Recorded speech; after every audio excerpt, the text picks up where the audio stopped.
Olá, pessoal do nono ano. Vou introduzir esse vídeo com a correção da atividade da semana anterior. Lembrando que poucos apenas me entregaram. E essa atividade, aliás, todas as atividades semanais, valem frequência. Então, quem não estiver entregando, infelizmente vai levar a falta. Como havia dito a vocês, eu também converto em ponto extra. Não deixe de acompanhar o cronograma, porque se houver alguma atividade avaliativa, ela vai estar lá ilustrada no cronograma, ok? Então vamos lá. As questões que eu deixei para vocês responder foi a questão 3. Na questão 3, observe a imagem da molécula DNA e em seguida faça o que se pede. Descreva a estrutura química do DNA, justificando a função da sequência dos nucleotídeos. Então, o que é o DNA? O DNA ele é constituído por filamentos de nucleotídeos interligados de forma que formam uma estrutura em espiral, que é a dupla hélice. Então, cada nucleotídeo é formado por uma base nitrogenada. E quais são essas bases? Adenina, timina, citosina e guanina. A, T, C e G. As sequências de nucleotídeos formam receitas para a produção de proteínas. Na letra B, pede para que vocês coloquem os pares da sequência aí nitrogenada. Aí nós temos, é bem simples. Então, o A liga ao T, adenina, timina, timina, adenina, citosina, guanina, guanina, citosina. Então, bem simples. Onde tiver A, vocês colocarão T. Onde tiver T, o A, o G combina com C e o C com G. A nossa célula, ela está sempre em divisão, ela sempre se renova.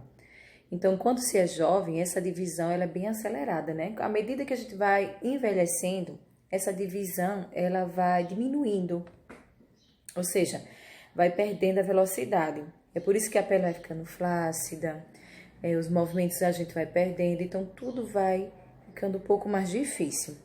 Então, graças à divisão celular, isso é possível. Então, as células precisam se renovar constantemente para que a gente possa crescer, possa se desenvolver e o nosso sistema vital venha funcionar corretamente. Então, nos seres humanos, no núcleo das células somáticas existem 23 pares de cromossomos. Então, são 20 pares de moléculas de DNA, ou seja, existem 2 conjuntos cromossômicos.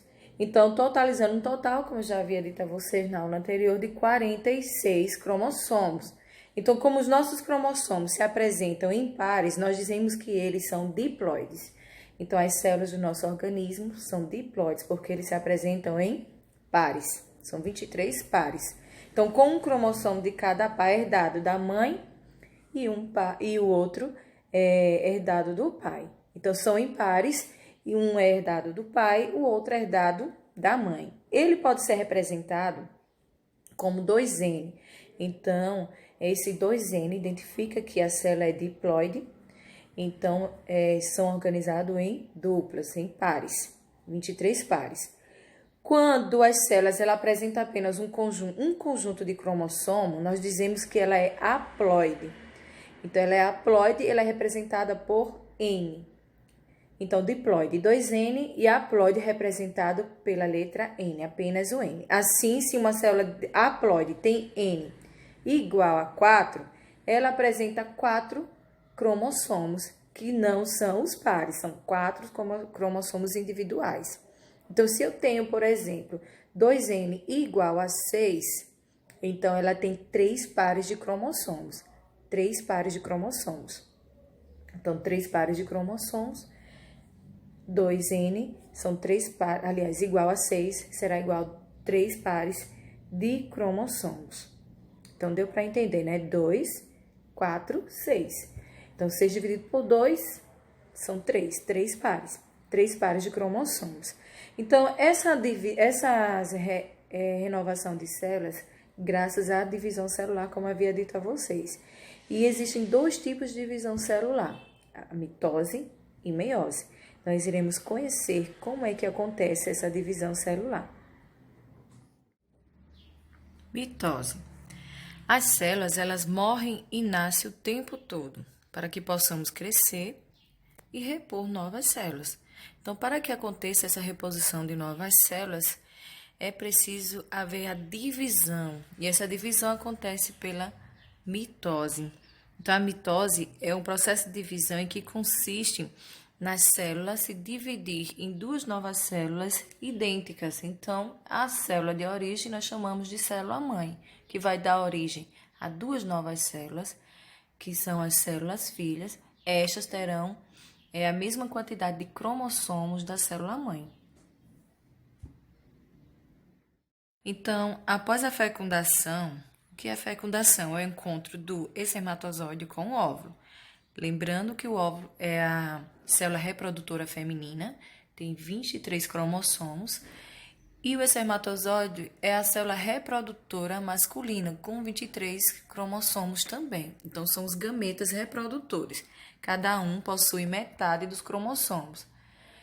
Isso graças à meiose. Então, as células reprodutoras, elas se dividem por meio da divisão celular chamada meiose. As outras células, que nós chamamos de células autossômicas, elas são divididas por células, aliás, são divididas pelo tipo mitose que vocês viram agora há pouco. Então, o que acontece na meiose? Então, após essa fecundação, para que o embrião possa se desenvolver, é necessário a multiplicação celular.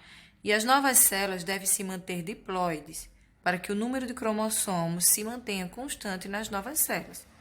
Então, o processo de divisão celular que acontece quando ela é diploide é a mitose. No caso da haploide, é a meiose, que é essa que nós iremos conhecer. Então, a célula-mãe, ela é diploide, vejam aí. Ela será duplicada, será também diploide, com a mesma quantidade de cromossomos. Então, aí aconteceu o quê? A mitose. A célula-mãe, ela se dividiu, a primeira vez e originou duas novas células. Primeiro, originou uma nova célula, diploide. Esta, por sua vez, na primeira divisão, duas novas células.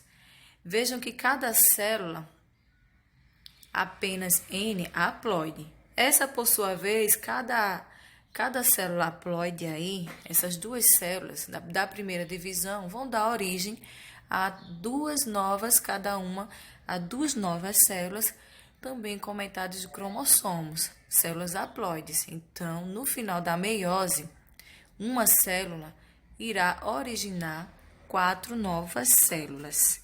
Então, essa é a forma de divisão por meio da meiose. E onde é que acontece? Nas células reprodutoras apenas. Então, esse tipo de reprodução, meiose, só vai acontecer nas células reprodutoras, os gametas masculinos e gametas femininos. Todo o resto das células autossômicas, elas acontecem por meio da mitose. Então, o ser humano, ele, como eu já havia dito a vocês, possui 46 cromossomos. Então, acontece que, na fecundação, para gerar um novo indivíduo, esse novo indivíduo ele só pode ter 46 cromossomos. Por isso que os seus gametas, o gameta masculino e feminino, ele só pode ter 23. Quando há a união do espermatozoide com o óvulo, este vai formar uma nova célula.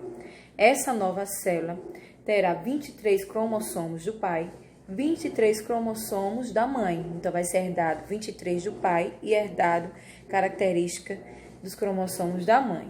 Vai formar uma única célula com 46 cromossomos. Então, este será o novo indivíduo, com 46 cromossomos. Então, esses cromossomos, após a fecundação, também vai apresentar semelhanças nas suas formas. Então, depois da divisão, ele vai apresentar semelhanças nas formas. Eles estarão sempre organizados em pares, de acordo com o seu tamanho, de acordo com a forma semelhante que eles estejam. Isso é denominado de cariotipo. Esse cariótipo, como eu falei a vocês, são os cromossomos organizados em pares de acordo com suas semelhanças. E a apresentação ilustrativa de todo esse conjunto de cariótipo é chamado de cariograma. Nós iremos conhecer alguns, eu vou mostrar a vocês logo após, uma imagem de um cariograma. Como é que estão organizados cromossomos em pares, vocês vão observar que são de acordo com suas semelhanças. No cariograma, os cromossomos eles são organizados em pares de acordo com suas semelhanças, como eu falei a vocês. Então, eles vão possuir quantos? 23 pares, são 46 cromossomos que formam, e os últimos pares, eles formam o cromossomo sexual. Então, vejam aí. Essa imagem é uma imagem do cariograma. Vejam que aí nós temos 23 pares de cromossomos. Cada par nós chamamos de cariótipo, e eles estão organizados de acordo com suas semelhanças. Então, os seres humanos, eles apresentam 22 pares de cromossomos autossômicos, nós chamamos de autossômicos, abreviados por 44A. Então, 22 pares, mais a abreviação 44A. Então, autossômico. Por que 44? Então, 22 pares, são quantos cromossomos? São 44 cromossomos. E o A, por ser autossômico. Além do par do cromossomo sexual. Então, vejam aí que está circulado. O último par, ele identifica o cromossomo sexual do indivíduo. Então, o que vai identificar o sexo do indivíduo é o cromossomo 23. Então, na mulher, XX. Então, esse aqui é um cariograma de uma mulher. Então, veja, esse é o cariograma de uma mulher. Assim, nós podemos definir, por exemplo, os homens como 44 autossômicos mais XY, no caso, o sexo masculino é XY, e o sexo feminino XX. Então, esse é o cariograma do sexo feminino, porque o cromossomo 23 apresenta XX. E nós iremos... E esse aqui é o cariograma do sexo masculino, porque o cromossomo 23, ele apresenta XY. Então, XX, sexo feminino, XY, sexo masculino. Então, vamos só relembrar. 44 autossômicos, 44 cromossomos autossômicos e apenas um par de cromossomo sexual, que vai definir o indivíduo, o sexo do indivíduo. Então, esses cariogramas, eles também permitem a identificação de possíveis alterações genéticas, como a presença ou a ausência de algum cromossomo. Quando isso ocorre, pode-se identificar o desenvolvimento de características específicas, dependendo do par do cromossomos afetado, que pode caracterizar diferentes síndromes genéticas, que é o caso do cromossomo 21. Então, a síndrome do cromossomo 21 é o que nós chamamos da síndrome de Down. Acho que todos vocês conhecem essa síndrome, ela é bem comum.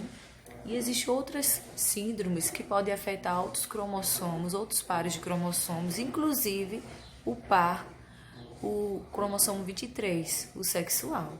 Então, o que é que eu quero que vocês façam? Vocês vão fazer uma pesquisa. Vamos fazer uma pesquisa sobre as síndromes genéticas. Vamos pesquisar algumas síndromes, três síndromes genéticas, e vão apresentar o cariograma dessas síndromes. Então, a síndrome de Down, por exemplo, como é o cariograma da síndrome de Down? Então, vocês vão pesquisar e vão também colocar a imagem do cariograma da determinada síndrome. Vocês vão fazer essa pesquisa, coloca no caderno mesmo, não precisa de capa, e entregar a mim, ok? Então, essa vai ser a atividade da semana. No próximo vídeo, nós iremos resolver algumas questões do livro, para que a gente possa relembrar esse assunto e dar continuidade sobre hereditariedade.